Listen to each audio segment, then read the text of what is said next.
ternyata kunci kebahagiaan itu di Quran bukan uang. Kunci ketenangan, kesuksesan itu bukan harta benda, bukan jabatan, bukan kedudukan. Bahkan tidak sedikit orang yang telah mendapatkan kedudukan, bahkan tinggi kedudukannya, masih ingin menambah karena belum merasakan ketenangan dan kenyamanan.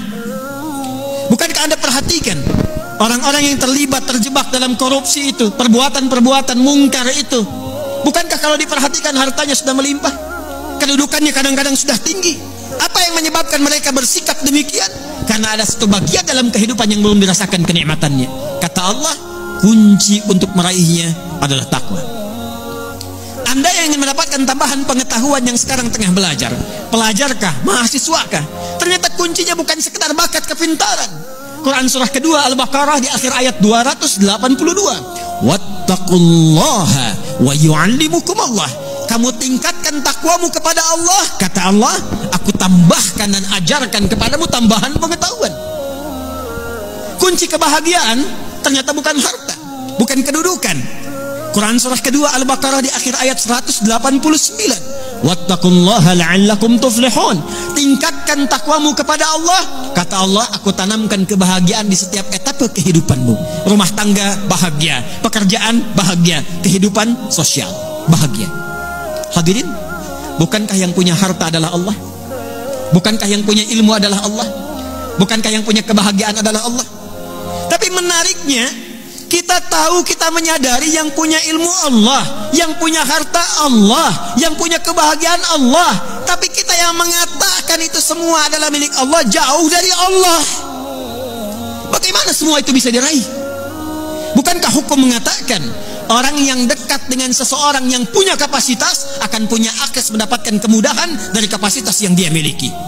Orang yang dekat dengan pejabat dibuka akses dari jabatannya. Orang yang punya kedekatan dengan orang yang punya harta dibuka kelapangan untuk mendapatkan bagian dari hartanya. Hukum itu berlaku seseorang yang dekat dengan Allah, apa yang sulit bagi Allah untuk melimpahkan kepada hambanya. Jadi problemnya, kalau ada orang sukses di pekerjaan, kurang bahagia di rumah tangga, mungkin mohon maaf bukan karena kurang dolarnya, bukan karena kurang hartanya, boleh jadi yang kurang takwanya. Kalau ada orang yang merasakan kurang mendapatkan kedudukan, bukan kurang tingginya, bukan kurang hebatnya, mungkin yang kurang takwanya. Kalau ada yang merasakan ini utang piutang kenapa belum lunas juga, ini kesulitan kenapa seringkali ada di hadapan, mungkin yang kurang hebat, yang dituntut dari Anda bukan kehebatan ikhtiarnya, bukan ilmunya, bukan tenaganya, barangkali yang kurang takwanya. Itu yang menjadikan Nabi seringkali mengingatkan kepada setiap umatnya dari sejak zaman sahabat ridwanullahu alaihim jami'a, yang diteruskan dengan riwayat sampai ke kita. Tidak sedikit kalimat Nabi yang pertama disampaikan nasihatnya, takwa. Al-Imam An-Nawawi rahimahullah saking pentingnya dengan takwa ini menyantumkan nomor hadis ke-18 dari Al-Arba'innya an Mu'adz bin Jabal wa Jundub bin Junadah radhiyallahu ta'ala anhuma anin Nabi sallallahu alaihi wasallam qala ittaqillaha haitsu ma kunta wa atbi' sayyi'atal hasanata tamhuha.